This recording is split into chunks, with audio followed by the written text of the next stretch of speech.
Hello everyone, once again we are back with our chapter जैव प्रक्रम of NCERT science class 10th।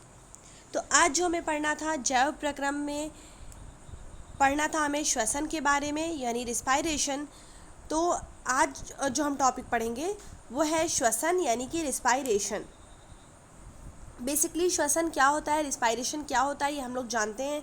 Carbon dioxide की human जो होते हैं वो ऑक्सीजन का इनटेक करते हैं और कार्बन डाइऑक्साइड बाहर निकालते हैं, और सारे जो हमारी बॉडी के सेल और टिश्यू ये सब होते हैं इन्हें ऑक्सीजन की ज़रूरत होती है, और जो इनमें मेटाबॉलिक जो क्रिया होती है उसके फलस्वरूप जो कार्बन डाइऑक्साइड बनता है वो हमारी बॉडी से रिमूव होता है श्वसन के द्वारा। आइए अब हम अपने टॉपिक पर आते हैं।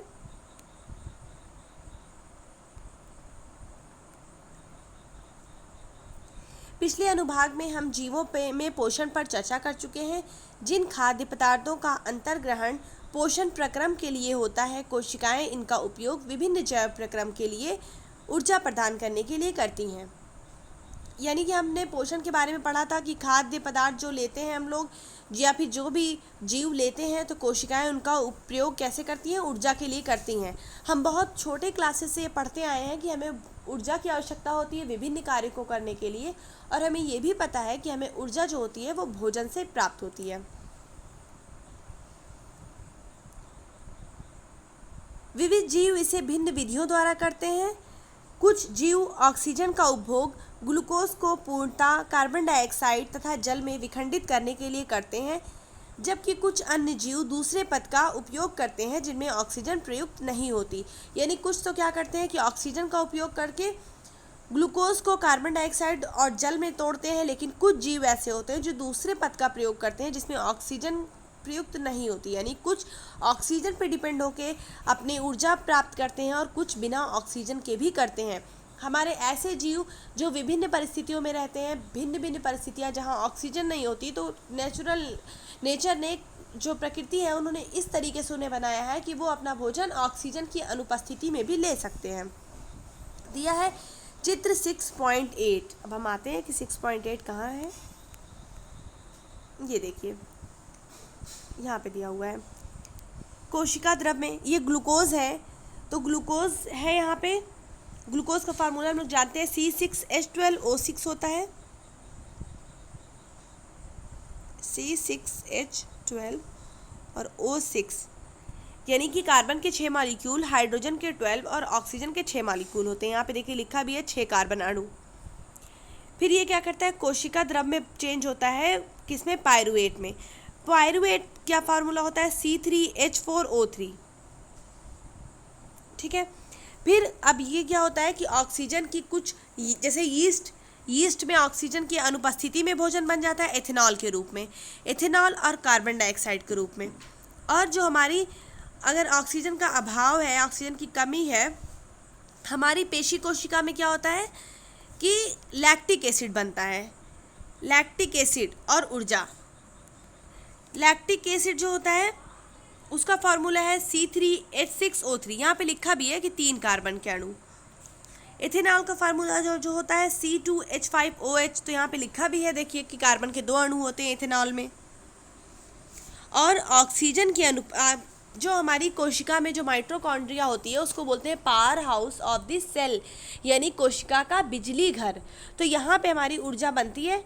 तो माइटोकॉन्ड्रिया में क्या बनता है, कार्बन डाइऑक्साइड, जल और ऊर्जा। ऊर्जा किस फॉर्म में बनती है, ऊर्जा बनती है ATP के फॉर्म में, एडिनोसिन ट्राईफॉस्फेट। ATP के फॉर्म में होती है। ATP समझ लीजिए एक तरह से हमारे शरीर की करेंसी है। ATP खर्च होती है तो हम कार्य करते हैं। कहाँ ये ATP बनती है, माइटोकॉन्ड्रिया में। माइटोकॉन्ड्रिया क्या है, माइटोकॉन्ड्रिया एक हमारी कोशिका का, हमारी सेल का एक ऑर्गेनेल है जिसे power house of the cell या फिर बिजली घर कहते हैं, कोशिका का बिजली घर। कोशिकीय श्वसन द्वारा मोचित तत्काल ही ATP नामक अणु में के संश्लेषण में प्रयुक्त हो जाती है। हमने बताया ATP यानी एडिनोसिन ट्राईफॉस्फेट, एडिनोसिन ट्राईफॉस्फेट। ठीक है। तो हमारे शरीर में ऊर्जा किस फॉर्म में होती है, ATP, एडिनोसिन ट्राईफॉस्फेट, जो कोशिका की अन्य क्रियाओं के लिए ईंधन की तरह प्रयुक्त होती है। यानी कि ईंधन की तरह इस एटीपी खर्च होती है, तो ऊर्जा मतलब मीन्स हम कोई कार्य करते हैं, एटीपी खर्च होती है, ईंधन का कार्य करती है। जैसे ईंधन होता है, हम लोग ईंधन जलाते हैं तो खाना बनता है। एटीपी के विखंडन से एक निश्चित मात्रा में ऊर्जा मोचित होती है, जो कोशिका के अंदर होने वाले आंतरोष्मी इंडोथर्मिक क्रियाओं का परिचालन करती है। देखिए वही बात है जो अभी बताई गई आपको।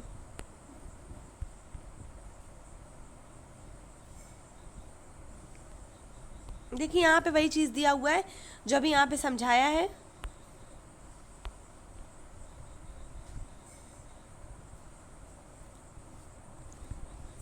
और क्या होता है, जो हमारी मसल में कभी हम मतलब जो मांसपेशियाँ होती हैं, हमारी मसल्स होती है, तो इसमें क्या होता है कि जब हम बहुत ज़्यादा कार्य करते हैं, मान लीजिए हम दौड़ रहे हैं या पैर से कोई काम कर रहे हैं, या फिर समझ लीजिए पैर वाली सिलाई मशीन चला रहे हैं या साइकिल चला रहे हैं, मतलब कुछ भी, तो हम अपने शरीर के जिस अंग से ज़्यादा कार्य करते हैं वहाँ पे ज़्यादा ऑक्सीजन की ज़रूरत होती है। तो इसलिए क्या होता है कि वहाँ पे समझ लीजिए, और खून का भी जो दौरान होती है, रक्त की दौरान, वो भी बढ़ जाती है वहाँ पे। तो अगर जितना ऑक्सीजन हमें चाहिए होता है, अगर उतना ऑक्सीजन नहीं मिलता, तो ऑक्सीजन के अभाव में क्या बनता है, लैक्टिक एसिड बनती है। और लैक्टिक एसिड की वजह से ही जो हमारे पैरों में दर्द होने लगती है, क्रैम्पिंग जिसे कहते हैं, वो होता है।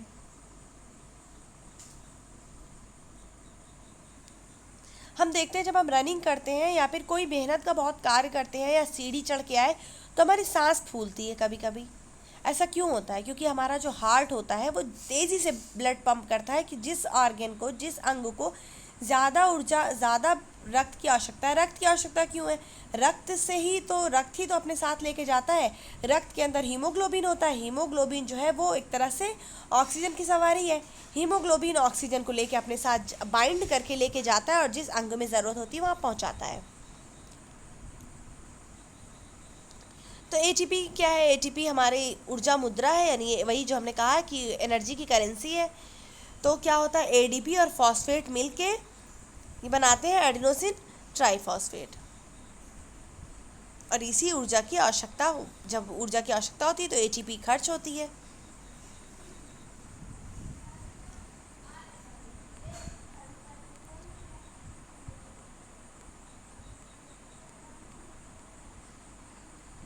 अब देखिए, क्योंकि वायवीय श्वसन पथ ऑक्सीजन पर निर्भर करता है, अतः वायवीय जीवों को ये सुनिश्चित करने की आवश्यकता है कि पर्याप्त मात्रा में ऑक्सीजन ग्रहण की जा रही है। मतलब जो भी हमारे जो ऐसे वायवीय मतलब श्वसन पथ है, जो मतलब वायवीय जीव है जो ऑक्सीजन पे डिपेंड है, उनको ये जानने की ज़रूरत है कि ऑक्सीजन पर्याप्त मात्रा में ग्रहण कर रहे हैं कि नहीं कर रहे हैं। जो अभी इस टाइम में, कोविड के टाइम में ये हुआ कि ऑक्सीजन सैचुरेशन लोगों का कम हुआ, तो उनको बहुत सारी दिक्कत आई। तो ये यही हुआ कि हमारा शरीर पूरी तरह से ऑक्सीजन पे डिपेंड है।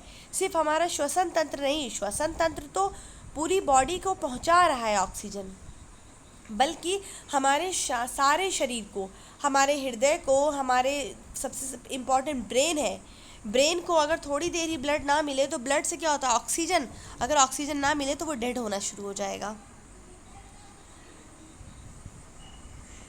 हम देख चुके हैं कि पौधे गैसों का आदान प्रदान रंध्र के द्वारा करते हैं और अंतर कोशिकीय अवकाश ये सुनिश्चित करते हैं कि सभी कोशिकाएं वायु के संपर्क में हैं। यहाँ कार्बन डाइऑक्साइड तथा ऑक्सीजन का आदान प्रदान विसरण द्वारा होता है, यानी डिफ्यूज़न से, कि सारी कोशिकाएं कांटेक्ट में रहती हैं, वो डायरेक्ट एक्सचेंज कर लेती हैं। ये कोशिकाओं में या उससे दूर बाहर वायु में जा सकती हैं। विसरण की दिशा पर्यावरणीय अवस्थाओं तथा पौधे की आवश्यकता पर निर्भर करती है। रात्रि में जब कोई प्रकाश संश्लेषण की क्रिया नहीं हो रही होती है, कार्बन डाइऑक्साइड का निष्कासन ही मुख्य आदान प्रदान क्रिया है। यानी कि क्या होता है कि जब विसरण की दिशा, मतलब जब रात्रि में कोई प्रकाश संश्लेषण नहीं होता तो कार्बन डाइऑक्साइड का निष्कासन होता है, वही मुख्य आदान प्रदान की क्रिया है। दिन में श्वसन द्वारा निकली CO2 प्रकाश संश्लेषण में प्रयुक्त हो जाती है, अतः कोई CO2 नहीं निकलती। जब प्रकाश संश्लेषण होता है तो उसमें CO2 निकल जाता है, तो इसलिए वो प्रयुक्त हो जाती है। प्रकाश संश्लेषण की क्रिया में CO2 जो होती है वो यूज़ हो जाती है और ऑक्सीजन निकल जाती है। लेकिन जब प्रकाश संश्लेषण नहीं होता तो क्या होता है कि पौधे क्या करते हैं, कार्बन डाइऑक्साइड निकालने लगते हैं। यानी रात में पौधे कार्बन डाइऑक्साइड निकालते हैं। क्यों? क्योंकि रात में प्रकाश संश्लेषण की क्रिया नहीं होती है। जंतुओं में पर्यावरण से ऑक्सीजन लेने और उत्पादित कार्बन डाइऑक्साइड से छुटकारा पाने के लिए विभिन्न प्रकार के अंगों का विकास हुआ। स्थलीय यानी अलग अलग अंग बन गए इस चीज़ के लिए। जंतुओं में स्थलीय जंतु वायुमंडलीय ऑक्सीजन लेते हैं, परंतु जो जंतु जल में रहते हैं उन्हें जल में विलेय ऑक्सीजन ही उपयोग करने की आवश्यकता होती है। यानी हम लोग तो मान लीजिए स्थलीय है तो हम जो वायुमंडल में ऑक्सीजन है उससे हम लोग ले लेते हैं, लेकिन जो जल में रहते हैं वो जल में जो ऑक्सीजन घुली हुई है वो वही ऑक्सीजन लेंगे। तो अगर ऐसा कोई चीज़ हो जाती है, यानी कि कवक या कोई ऐसी चीज़ जो जल से ऑक्सीजन ले लेते हैं, तो इसलिए जो हमारी मछलियाँ या जो भी जीव पानी में रहते हैं उनके लिए परेशानी हो जाती है, क्योंकि वहाँ पे फिर ऑक्सीजन कम होने लगता है। जलकुंभी जानते होंगे हम सभी लोग। जलकुंभी आप लोगों ने देखी भी होगी, बहुत कॉमन है। ये यही करती है कि पौधे उसमें जल से ऑक्सीजन ले लेती है।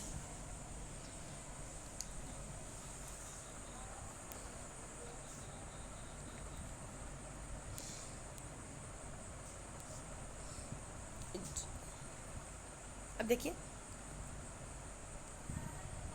क्योंकि जल में विलेय ऑक्सीजन की मात्रा वायु में ऑक्सीजन की मात्रा की तुलना में बहुत कम है, इसलिए जलीय जीवों की श्वास दर स्थलीय जीवों की अपेक्षा द्रुत होती है। यानी कि ऑक्सीजन में तो वायुमंडल में ऑक्सीजन की मात्रा ज़्यादा है लेकिन जल में कम है। मछली अपने मुंह द्वारा जल लेती है तथा बलपूर्वक इसे क्लोम तक पहुंचाती है, जहां विलेय ऑक्सीजन रुधिर ले लेता है। यानी क्या करती है, मछली पूरा जल ही अपने अंदर ले लेती है, फिर इसे अपने अंदर क्लोम तक पहुंचाती है। स्थलीय जीव श्वसन के लिए वायुमंडल की ऑक्सीजन का प्रयोग करते हैं, हमें पता है। विभिन्न जीवों में ऑक्सीजन भिन्न भिन्न अंगों द्वारा अवशोषित की जाती है। इन सभी अंगों में एक रचना होती है तो जो उस सतही क्षेत्रफल को बढ़ाती है जो ऑक्सीजन बाहुल्य वायुमंडल के संपर्क में रहता है। क्योंकि ऑक्सीजन व कार्बन डाइऑक्साइड का विनिमय इस सतह के आर पार होता है, अतः यह सतह बहुत पतली तथा मुलायम होती है। इस सतह की रक्षा के उद्देश्य से शरीर के अंदर अवस्थित रहती है। यानी कि क्या होता है कि ऑक्सीजन और कार्बन डाइऑक्साइड का विनिमय जो होता है वो इस सतह के आर पार होता है, इसलिए क्या होती है, बहुत पतली और मुलायम होती है, ताकि बहुत इजीली क्या हो सके कि कार्बन डाइऑक्साइड जो है, जो अंदर हमारे प्रक्रियाएं हुई हैं जिसके फलस्वरूप कार्बन डाइऑक्साइड बना है, वो बाहर चला जाए और ऑक्सीजन कोशिकाओं में उस वॉल के उस परत के से अंदर चला जाए, उस सतह से। अतः इस क्षेत्र में वायु आने के लिए कोई रास्ता होना चाहिए। इसके अतिरिक्त जहां ऑक्सीजन अवशोषित होती है उस क्षेत्र में और वायु अंदर और बाहर लेने के लिए क्रियाविधि होती है।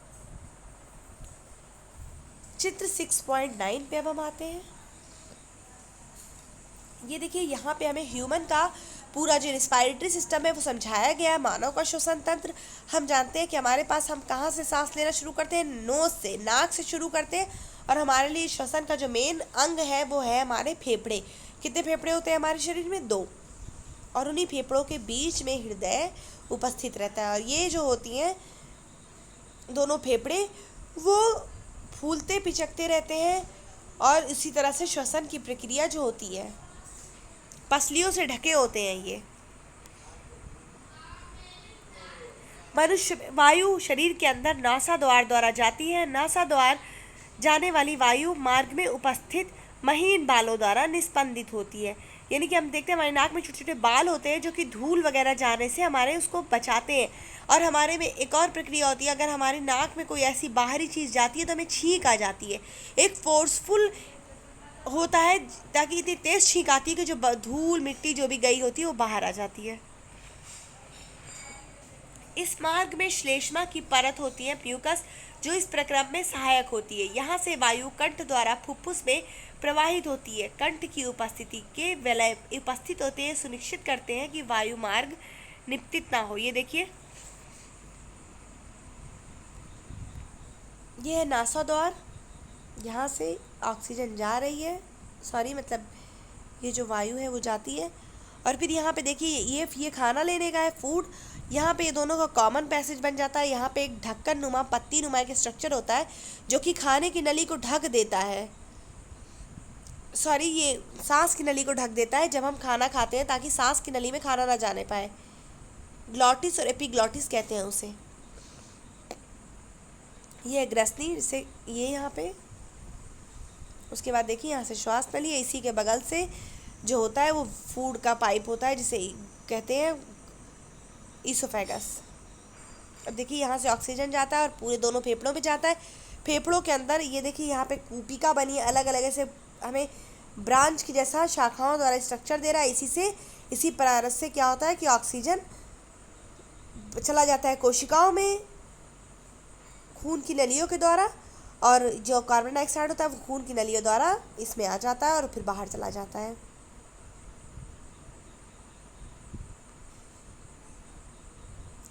ये यहाँ पे डायफ्राम होती है। डायफ्राम एक मांसपेशी है।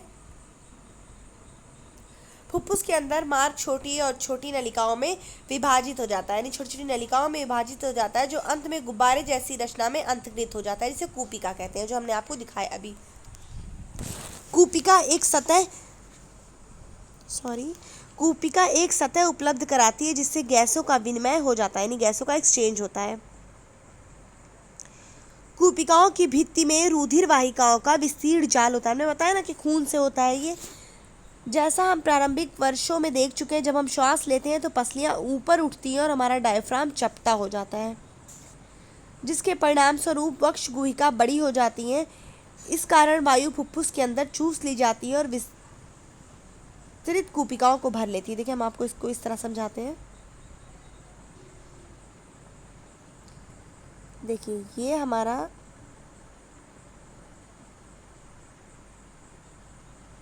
ये हो गया हमारा दोनों फेफड़े। यहाँ पे हमारा ये है डायफ्राम, ठीक है, ये मसल है। जब हम लोग सांस लेते हैं तो ये डायफ्राम क्या होता है,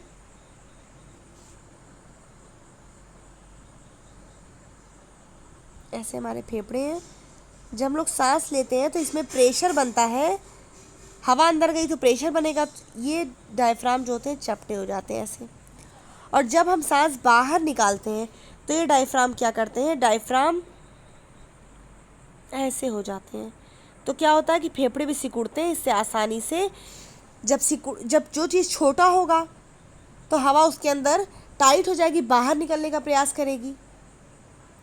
जैसे गुब्बारा हम देखते हैं, गुब्बारे को फुलाते हैं, ज़्यादा हवा आ जाती है, गुब्बारा पिचकता है, सारी हवा बाहर निकल जाती है। इसी तरीके से हमारे श्वसन की जो प्रक्रिया है होती है। जैसे जैसे जंतुओं के शरीर का आकार बढ़ता है, अकेला विसरण दाब शरीर के सभी अंगों में ऑक्सीजन पहुंचाने के लिए अपर्याप्त है, उसकी दक्षता कम हो जाती है। फुफ्फुस की वायु से श्वसन वर्णक ऑक्सीजन लेकर उन ऊतकों तक पहुंचाते हैं जिनमें ऑक्सीजन की कमी होती है। मानव में श्वसन वर्णक हीमोग्लोबिन है। हम आपको बता चुके हैं कि हीमोग्लोबिन क्या करता है, ऑक्सीजन को बांध के रखता है, बंधुता रखता है। और हीमोग्लोबिन कहाँ प्रेजेंट होता है, लाल रक्त कणिकाओं में, लाल रुधिर कणिकाओं में, जिसको हम लोग बोलते हैं आरबीसी, रेड ब्लड कॉर्पसल्स।